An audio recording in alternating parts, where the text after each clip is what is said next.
Sebenarnya kan Israel belum mencapai tujuannya ya dalam perang. Kalau tujuannya itu tidak tercapai dan setelah itu meminta perundingan, artinya kan sesungguhnya ya dalam satu sisi ya apa telah mengalami dalam tanda kutip kekalahan. Yang terjadi adalah tidak semuanya bisa dihalau. Jadi kalau katakanlah 20% itu jatuh ya menimpa dan menghancurkan beberapa bangunan, saya kira ini kan menjadi sebuah kegagalan ya. Adalah saya kira pertama kali dalam sejarah ketika wilayah Israel itu bisa dihancurkan ya oleh musuh dan kerusakannya itu ada di dalam di tempat-tempat yang strategis. Israel dan Iran akhirnya sepakat melakukan gencatan senjata setelah 12 hari berperang. Meski begitu, kedua pihak ini sempat saling tuduh melakukan pelanggaran gencatan senjata. Lantas bagaimana kelanjutan dari konflik ini? Apakah memang benar-benar sudah berakhir atau hanya terhenti untuk sementara waktu? Kita akan bahas bersama pengamat Timur Tengah Yon Mahmudi dalam Tribun News on Focus. Kita sapa terlebih dahulu. Halo Bang Yon, apa kabar? Ya, baik, terima kasih. Ya, baik-baik, alhamdulillah. Oke, Bang Yon, apa komentar Anda ketika pertama kali mendengar pernyataan Presiden Amerika Serikat Donald Trump yang mengumumkan bahwa Israel dan Iran ini sepakat gencatan senjata? Ya, mungkin ini di luar prediksi ya bahwa pada akhirnya terjadi gencatan senjata pada saat eskalasinya itu kan mengalami puncak ya. Amerika diserang oleh eh, Iran, pangkal militernya ya yang ada di eh, Qatar diserang. Asumsinya adalah ini pasti akan semakin membuat perang semakin besar dan akan sulit dihentikan karena Amerika kan sudah mengancam apabila Iran melakukan serangan maka akan mendapatkan balasan setimpal yang jauh lebih berat. Tapi ternyata tidak lama setelah serangan justru yang terjadi adalah Donald Trump mengumumkan bahwa telah terjadi gencatan senjata, perang dihentikan ya antara Israel dan Iran. Keduanya telah bersepakat ya untuk melakukan gencatan senjata. Nah, dari sisi ini kan banyak ya, mengagetkan juga ya publik. Pada satu sisi tentu bersyukur karena perang bisa dihentikan dan tidak menjalar ke mana-mana.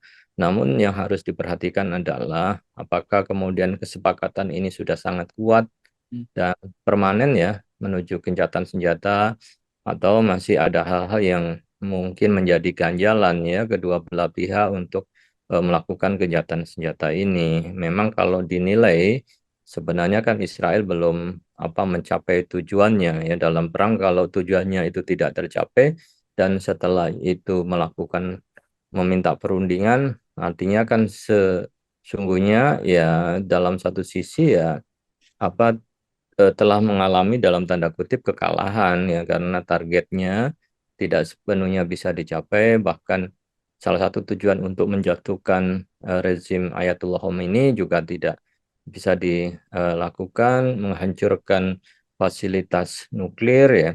Walaupun klaim dari Donald Trump itu sudah hancur dan tidak bisa membangun kapasitasnya, tetapi kan dalam penilaian asesmen dari Security Nasional Amerika bahwa tidak sepenuhnya rusak dalam beberapa minggu pun, dalam beberapa bulan pun ya Iran masih bisa melakukan aktivitas kegiatan yang berkaitan dengan pengayaan nuklir. Nah, dari sisi ini ya apakah kemudian betul-betul Israel telah menyerah atas tekanan dari Amerika ya atau mencoba untuk kemudian mencari celah lagi melakukan serangan. Tapi kalau melihat dampak yang dialami oleh Israel ya kehancuran di beberapa tempat di Yerusalem, kemudian di Haifa dan beberapa kota kecil lainnya nampaknya juga akan berhitung kembali ya, untuk melanjutkan peperangan karena mendapatkan perlawanan yang seimbang ya bahkan bisa membobol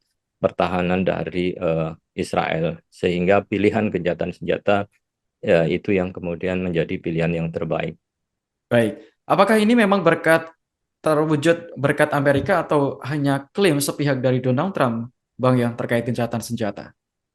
Tetap tentu kan bukan hanya upaya dari Donald Trump ya, karena Donald Trump di awalnya kan juga sepakat dengan Israel ya bahwa Hmm, rejim ini harus dijatuhkan karena yang menjadi masalah.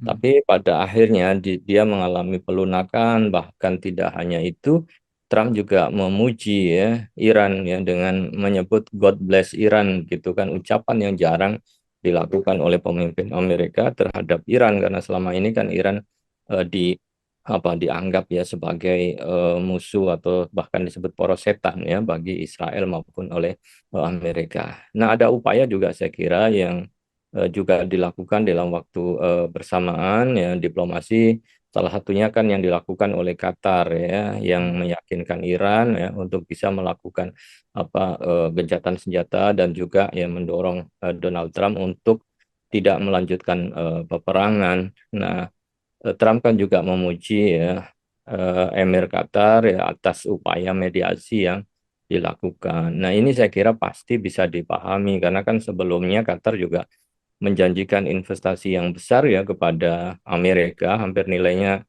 mencapai 1,4 eh, US ya triliun ya, 1,4 triliun US dollar itu kan nominal yang sangat besar dan termasuk juga menawarkan untuk mengganti pesawat kepresidenan Trump ya dengan pesawat dengan fasilitas terbaru. Nah, dari sisi apa negosiasi dan juga transaksi ya juga bisa dipahami bagi Amerika sendiri terutama Trump yang pasti lebih suka memilih untuk mendapatkan investasi besar dari negara-negara Arab yang kaya itu daripada melanjutkan perang dan itu pasti beresiko apa Amerika akan menjadi sasaran target dan juga biaya perang akan sangat besar dan itu dalam kondisi saat ini pasti akan menjadi apa pertimbangan yang tidak mudah bagi Amerika untuk masuk perang. Oke, lalu terkait adanya laporan dugaan pelanggaran gencatan senjata di awal-awal pemberlakuan, bagaimana Anda melihatnya ini, Bang Yon? Apakah ini memang tanda bahwa Israel ini belum puas untuk menyerang Iran sejatinya? Ya, saat setelah Trump itu mengumumkan, tidak lama kan Israel juga masih melakukan serangan, dan itu dibalas oleh Iran. Hmm, Dalam satu sisi, kemudian pasca setelah itu ada serangan lagi yang oleh Israel dituduhkan itu dilakukan oleh Iran, tetapi pihak Iran membantah ya bahwa mereka telah melakukan serangan. Namun kan prinsipnya kalau Iran sendiri kan begitu Israel menghentikan serangan ya maka Iran juga akan menghentikan serangan karena posisinya kan defensif ya, bukan pihak yang menginisiasi penyerangan. Nah, dari sisi Israel juga akan dilihat tadi apakah Israel sudah merasa puas dengan hasil ya garansi bahwa pengayaan nuklir itu sudah dibom oleh Amerika dan itu mengalami kehancuran, termasuk juga memastikan ya kalau Netanyahu kan mengatakan bahwa telah menghancurkan fasilitas ya peluncuran rudal-rudal Iran. Tapi kan juga di lapangan tidak seperti yang juga diklaim ya. Nah, ketidakpuasan itu dan usaha untuk mencari ya, celah di dalam hal melanggar perjanjian, terutama dari pihak Israel itu kan sangat kuat ya. Karena biar bagaimanapun perjanjian ini kan tidak sepenuhnya sangat mengikat ya. Tergantung dari pihak yang menggaransi baik itu Amerika maupun Qatar begitu ya. Agar kedua belah pihak mau mengikuti apa yang sudah disepakati dan menjalankan eh, poin-poin dalam perjanjian itu ya satu-satunya ya dengan menghentikan peperangan. Oke, Bang Yon, tadi Anda sempat menyinggung perbandingan dampak dari perang ini baik di Israel maupun di Iran juga, baik kerusakan maupun juga ada korban seperti itu. Apakah Anda melihat ada pemenang dari perang yang berlangsung 12 hari ini? Mengingat setelah gencatan senjata ini pihak Israel maupun Iran sama-sama mengklaim menang seperti itu. Ya, kalau kita bisa apa gambarkan ya secara objektif ya apa yang sedang terjadi di dalam peperangan. Jadi kan dari start awal perang itu ya Israel yang melakukan apa serangan, kemudian Iran membalas. Hmm. Di awal bisa dilihat ya kehancuran yang terjadi di Iran, termasuk juga meninggalnya 4 jenderalnya dan beberapa ilmuwan-ilmuwan nuklir. Ini Hmm. kan dianggap sebagai pukulan yang telak ya. Nah, dari situlah maka Iran membalas dengan meluncurkan rudal-rudal balistik dan juga rudal hipersonik ya, yang Israel mengklaim bahwa negaranya telah aman karena dilengkapi dengan Iron Dome yang suatu waktu itu bisa menghalau bahkan menghancurkan rudal ya sebelum mendarat dan mencapai target. Tetapi kan yang terjadi adalah tidak semuanya bisa dihalau. Jadi kalau katakanlah 20% itu jatuh ya menimpa dan menghancurkan beberapa bangunan, saya kira ini kan menjadi sebuah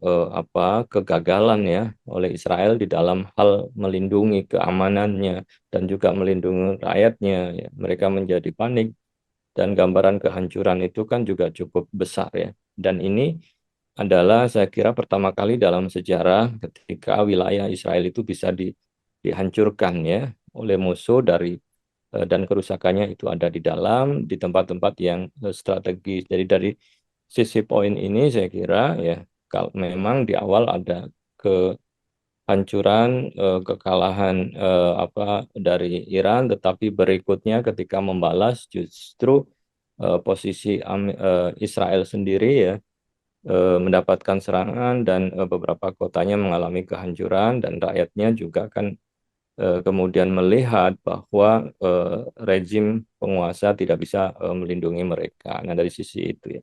Kemudian tentu ya dari korban memang Iran jauh lebih banyak ya Hmm. korbannya karena di Iran tidak dipersiapkan untuk berperang, ada shelter-shelter di bawah tanah. Hmm. Sementara kalau di apa Israel kan mereka semua fasilitas ada shelternya ya. Yang di atas hancur mereka bisa berlindung ke bawah. Nah, faktor lain yang harus dilihat ya tujuan dari perang itu ya. Kalau Iran kan tujuannya adalah untuk menghentikan peperangan, pihak musuh tidak menyerang kembali ya, karena mereka yang melakukan attack, yang melakukan serangan pertama. Tetapi pihak yang menyerang pasti punya tujuan ya.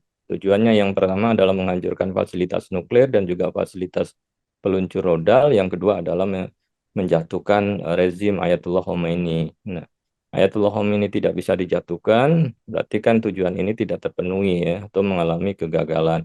Kemudian yang kedua, apakah fasilitas nuklir dan peluncur roda betul-betul dihancurkan karena itu dianggap sebagai ancaman. Realitasnya kan juga tidak ya. Nah, begitu kondisi ini diterima untuk melakukan kejahatan ya bisa saja skornya justru ya bisa dilihat bahwa ya kalau eh, apa em, Iran yang mengalami kekalahan satu attack ya bisa saja secara umum ya Israel dua kali kebobolan dari sisi dampak dan serangan. Belum lagi dukungan internasional kan cenderung kepada Iran ya dibandingkan kepada Israel. Oke, berarti Anda membacanya ini juga memang cukup banyak pertimbangan dari sisi baik dari korban dan juga tujuannya apakah tercapai atau belum, seperti itu Bang Yon ya. Terus ada juga anggapan bahwa setelah Amerika Serikat ini turun tangan, ada anggapan bahwa Israel ini tandanya lemah seperti itu meminta bantuan kepada sekutunya. Kalau Anda sendiri melihatnya seperti apa? Ya tentu kan Israel berpikir ya bahwa kalau satu lawan satu dalam waktu yang panjang pasti akan keteteran. Hmm. Cara yang terbaik adalah untuk meminta Amerika untuk terlibat secara langsung. Dan asumsinya kan terlibat secara total sampai musuh itu betul-betul bisa dikalahkan atau dihancurkan ya. Dengan indikasi tadi itu ya nuklir dihancurkan, peluncur rudal dihancurkan sehingga mereka tidak bisa melakukan serangan lagi plus terjadi pergantian dari pemimpin yang ada di Iran. Tetapi kan dua-duanya itu nampaknya tidak bisa dicapai ya atas mereka dan Amerika sebelum itu tercapai sepenuhnya, sebelum bisa menguasai Iran, nampaknya kemudian Amerika sudah mendeklarasikan untuk melakukan gencatan senjata. Nah, dari sisi ini bahwa ya tidak ada pilihan dari Israel karena kalau Amerika sudah melakukan gencatan senjata dan itu diteruskan oleh Iran ya, yang terjadi adalah kehancuran karena juga kan fasilitas peluncur rodal misil dari Iran kan masih bekerja begitu ya. Jadi ini pasti akan mengkhawatirkan bagi bagi Israel. Jadi dalam satu sisi ya sebenarnya Netanyahu tidak puas dengan hasil, tapi mau apa lagi, karena eh, Amerika sendiri ya sudah menyatakan damai, ya, gencatan senjata, dan kalau dilanjutkan ya potensi kehancuran lebih jauh ya mungkin saja akan terjadi. Oke, lalu terkait tujuan perang Israel dan Amerika Serikat ini kan memang pada dasarnya untuk menghentikan program nuklir Iran seperti itu. Jadi ada beberapa laporan juga yang menyatakan bahwa sebenarnya bahan-bahan nuklir yang disimpan dalam lokasi yang dibom itu sebenarnya sudah dipindahkan sebelumnya. Ada laporan yang beredar seperti itu. Jadi banyak anggapan bahwa tujuan dari Israel ini belum tercapai. Selain itu juga untuk membunuh pemimpin tertinggi Iran juga hingga saat ini kan faktanya memang juga belum terlaksana. Lalu dari sisi Iran sendiri, Bang Yon, ini kan juga Iran melakukan pembalasan terhadap Amerika Serikat setelah situs nuklirnya dibom dengan menyerang pangkalan di Qatar. Apakah bagi Anda, menurut kacamata Anda, apakah pembalasan Iran ini sebenarnya sudah terbayarkan untuk menggantikan dari pengeboman situs nuklir ini? Ya, yang penting bagi Iran kan adalah keberaniannya ya Hmm. untuk melakukan serangan terhadap sasaran atau target yang dimiliki oleh Amerika. Karena kan ancaman Amerika itu sangat keras gitu ya, dan semua orang tahu bahwa kalau Amerika sudah menggunakan kekuatannya, sudah menggunakan militernya, itu bisa menghancurkan apa saja ya. Dari sisi ini kan Israel yakin bahwa cara menghancurkan fasilitas nuklir Iran itu adalah dengan menggunakan senjata Amerika, karena senjata mereka tidak bisa ya digunakan untuk menghancurkan fasilitas itu. Maka dengan melakukan dan berani ya, memutuskan untuk melanjutkan serangan balasan kepada fasilitas dan juga tempat-tempat pangkalan militer ya Amerika di berbagai kawasan, itu kan sebenarnya sudah sebuah langkah yang berani ya.